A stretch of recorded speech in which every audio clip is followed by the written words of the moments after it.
سورہ محمد سورت نمبر 47۔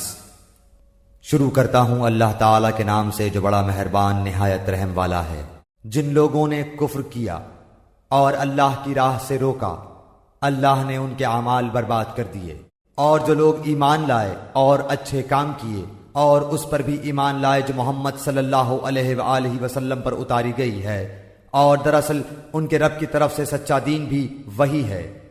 اللہ نے ان کے گناہ دور کر دیے اور ان کے حال کی اصلاح کر دی۔ یہ اس لیے کہ کافروں نے باطل کی پیروی کی اور مومنوں نے اس دین حق کی اتباع کی جو ان کے لیے اللہ کی طرف سے ہے۔ اللہ تعالیٰ لوگوں کو ان کے احوال اسی طرح بتاتا ہے۔ تو جب کافروں سے تمہاری مٹ بھیڑ ہو تو گردنوں پر وار مارو، جب ان کو اچھی طرح کچل ڈالو تو اب خوب مضبوط قید و بند سے گرفتار کرو، پھر اختیار ہے کہ خواہ احسان رکھ کر چھوڑ دو یا فدیہ لے کر تا وقتے کے لڑائی اپنے ہتھیار رکھ دے، یہی حکم ہے۔ اور اگر اللہ چاہتا تو خود ہی ان سے بدلہ لے لیتا، لیکن اس کا منشا یہ ہے کہ تم میں سے ایک کا امتحان دوسرے کے ذریعے سے لے لے۔ جو لوگ اللہ کی راہ میں شہید کر دیے جاتے ہیں، اللہ ان کے اعمال ہرگز ضائع نہ کرے گا، انہیں راہ دکھائے گا اور ان کے حالات کی اصلاح کر دے گا، اور انہیں اس جنت میں لے جائے گا جس سے انہیں شناسا کر دیا ہے۔ اے ایمان والو، اگر تم اللہ کے دین کی مدد کرو گے تو وہ تمہاری مدد کرے گا اور تمہیں ثابت قدم رکھے گا، اور جو لوگ کافر ہوئے انہیں ہلاکی ہو، اللہ ان کے اعمال غارت کر دے گا، یہ اس لیے کہ وہ اللہ کی نازل کردہ چیز سے ناخوش ہوئے،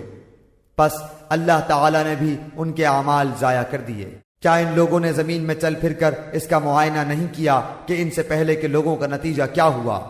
اللہ نے انہیں ہلاک کر دیا، اور کافروں کے لیے اسی طرح کی سزائیں ہیں۔ وہ اس لیے کہ ایمان والوں کا کارساز خود اللہ تعالی ہے، اور اس لیے کہ کافروں کا کوئی کارساز نہیں۔ جو لوگ ایمان لائے اور انہوں نے نیک اعمال کیے، انہیں اللہ تعالی یقیناً ایسے باغوں میں داخل کرے گا جن کے نیچے نہریں جاری ہیں، اور جو لوگ کافر ہوئے وہ دنیا ہی کا فائدہ اٹھا رہے ہیں اور مثل چوپایوں کے کھا رہے ہیں، ان کا اصل ٹھکانہ جہنم ہے۔ ہم نے کتنی بستیوں کو جو طاقت میں تیری اس بستی سے زیادہ تھیں جس سے تجھے نکالا، ہم نے انہیں ہلاک کر دیا ہے، جن کا مددگار کوئی نہ اٹھا۔ کیا پس وہ شخص جو اپنے پروردگار کی طرف سے دلیل پر ہو اس شخص جیسا ہو سکتا ہے جس کے لیے اس کا برا کام مزین کر دیا گیا ہو اور وہ اپنی نفسانی خواہشوں کا پیرو ہو؟ اس جنت کی صفت جس کا پرہیزگاروں سے وعدہ کیا گیا ہے یہ ہے کہ اس میں پانی کی نہریں ہیں جو بدبو کرنے والا نہیں، اور دودھ کی نہریں ہیں جن کا مزہ نہیں بدلا، اور شراب کی نہریں ہیں جن میں پینے والوں کے لیے بڑی لذت ہے، اور نہریں ہیں شہد کی جو بہت صاف ہیں، اور ان کے لیے وہاں ہر قسم کے میوے، اور ان کے رب کی طرف سے مغفرت ہے۔ کیا یہ مثل اس کے ہیں جو ہمیشہ آگ میں رہنے والا ہے، اور جنہیں گرم کھولتا ہوا پانی پلایا جائے گا جو ان کی آنتوں کو ٹکڑے ٹکڑے کر دے گا؟ اور ان میں بعض ایسے بھی ہیں کہ تیری طرف کان لگاتے ہیں، یہاں تک کہ جب تیرے پاس سے جاتے ہیں تو اہل علم سے بوجہ کند ذہنی اور لاپرواہی کے پوچھتے ہیں کہ اس نے ابھی کیا کہا تھا۔ یہی لوگ ہیں جن کے دلوں پر اللہ نے مہر کر دی ہے اور وہ اپنی خواہشوں کی پیروی کرتے ہیں، اور جو لوگ ہدایت یافتہ ہیں اللہ نے انہیں ہدایت میں اور بڑھا دیا ہے اور انہیں ان کی پرہیزگاری عطا فرمائی ہے۔ تو کیا یہ قیامت کا انتظار کر رہے ہیں کہ وہ ان کے پاس اچانک آ جائے؟ یقیناً اس کی علامتیں تو آ چکی ہیں، پھر جب کہ ان کے پاس قیامت آ جائے انہیں نصیحت کرنا کہاں ہوگا؟ سو اے نبی، آپ یقین کر لیں کہ اللہ کے سوا کوئی معبود نہیں، اور اپنے گناہوں کی بخشش مانگا کریں، اور مومن مردوں اور مومن عورتوں کے حق میں بھی اللہ تم لوگوں کی آمد و رفت کی اور رہنے سہنے کی جگہ کو خوب جانتا ہے۔ اور جو لوگ ایمان لائے وہ کہتے ہیں کہ کوئی صورت کیوں نازل نہیں کی گئی، پھر جب کوئی صاف مطلب والی صورت نازل کی جاتی ہے اور اس میں قتال کا ذکر کیا جاتا ہے تو آپ دیکھتے ہیں کہ جن لوگوں کے دلوں میں بیماری ہے وہ آپ کی طرف اس طرح دیکھتے ہیں جیسے اس شخص کی نظر ہوتی ہے جس پر موت کی بے ہوشی طاری ہو۔ پس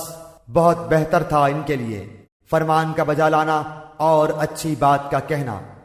پھر جب کام مقرر ہو جائے تو اگر اللہ کے ساتھ سچے رہیں تو ان کے لیے بہتری ہے۔ اور تم سے یہ بھی بعید نہیں کہ اگر تم کو حکومت مل جائے تو تم زمین میں فساد برپا کر دو اور رشتے ناطے توڑ ڈالو۔ یہی وہ لوگ ہیں جن پر اللہ کی پھٹکار ہے اور جن کی سماعت اور آنکھوں کی روشنی چھین لی ہے۔ کیا یہ قرآن میں غور و فکر نہیں کرتے یا ان کے دلوں پر ان کے تالے لگ گئے ہیں؟ جو لوگ اپنی پیٹھ کے بل الٹے پھر گئے اس کے بعد کہ ان کے لیے ہدایت واضح ہو چکی، یقیناً شیطان نے ان کے لیے ان کے فعل کو مزین کر دیا ہے اور انہیں ڈھیل دے رکھی ہے۔ یہ اس لیے کہ انہوں نے ان لوگوں سے جنہوں نے اللہ کی نازل کردہ وحی کو برا سمجھا یہ کہا کہ ہم بھی عنقریب بعض کاموں میں تمہارا کہا مانیں گے، اور اللہ ان کی پوشیدہ باتیں خوب جانتا ہے۔ پس ان کی کیسی درگت ہوگی جبکہ فرشتے ان کی روح قبض کرتے ہوئے ان کے چہروں اور ان کے سرینوں پر ماریں گے، یہ اس بنا پر کہ یہ وہ راہ چلے جس سے انہوں نے اللہ کو ناراض کر دیا اور انہوں نے اس کی رضامندی کو برا جانا، تو اللہ نے ان کے اعمال اکارت کر دیے۔ کیا ان لوگوں نے جن کے دلوں میں یہ بیماری ہے یہ سمجھ رکھا ہے کہ اللہ ان کے کینوں کو ظاہر ہی نہ کرے گا؟ اور اگر ہم چاہتے تو ان سب کو تجھے دکھا دیتے، پس تو انہیں ان کے چہرے سے ہی پہچان لیتا، اور یقیناً تو انہیں ان کی بات کے ڈھب سے پہچان لے گا۔ تمہارے سب کام اللہ کو معلوم ہیں۔ یقیناً ہم تمہارا امتحان کریں گے تاکہ تم میں سے جہاد کرنے والوں اور صبر کرنے والوں کو ظاہر کر دیں، اور ہم تمہاری حالتوں کی بھی جانچ کر لیں۔ یقیناً جن لوگوں نے کفر کیا اور اللہ کی راہ سے لوگوں کو روکا اور رسول کی مخالفت کی اس کے بعد کہ ان کے لیے ہدایت ظاہر ہو چکی، یہ ہرگز اللہ کا کچھ نقصان نہ کریں گے۔ ان قریب ان کے اعمال وہ غارت کر دے گا۔ اے ایمان والو، اللہ کی اطاعت کرو اور رسول کا کہا مانو اور اپنے اعمال کو غارت نہ کرو۔ جن لوگوں نے کفر کیا اور اللہ کی راہ سے اوروں کو روکا پھر کفر کی حالت میں ہی مر گئے، یقین کر لو کہ اللہ انہیں ہرگز نہ بخشے گا۔ پس تم بودے بن کر صلح کی درخواست پر نہ اتر آؤ جبکہ تم ہی بلند و غالب رہو گے، اور اللہ تمہارے ساتھ ہے۔ ناممکن ہے کہ وہ تمہارے اعمال ضائع کر دے۔ واقعی زندگانی دنیا تو صرف کھیل کود ہے، اور اگر تم ایمان لے آؤ گے اور تقوی اختیار کرو گے تو اللہ تمہیں تمہارے اجر دے گا، اور وہ تم سے تمہارے مال نہیں مانگتا۔ اگر وہ تم سے تمہارا مال مانگے اور زور دے کر مانگے تو تم اس سے بخیلی کرنے لگو گے، اور وہ تمہارے کینے ظاہر کر دے گا۔ خبردار، تم وہ لوگ ہو کہ اللہ کی راہ میں خرچ کرنے کے لیے بلائے جاتے ہو تو تم میں سے بعض بخیلی کرنے لگتے ہیں، اور جو بخل کرتا ہے وہ تو دراصل اپنی جان سے بخیلی کرتا ہے۔ اللہ تعالی غنی ہے اور تم فقیر اور محتاج ہو، اور اگر تم روگردان ہو جاؤ تو وہ تمہارے بدلے تمہارے سوا اور لوگوں کو لائے گا جو پھر تم جیسے نہ ہوں گے۔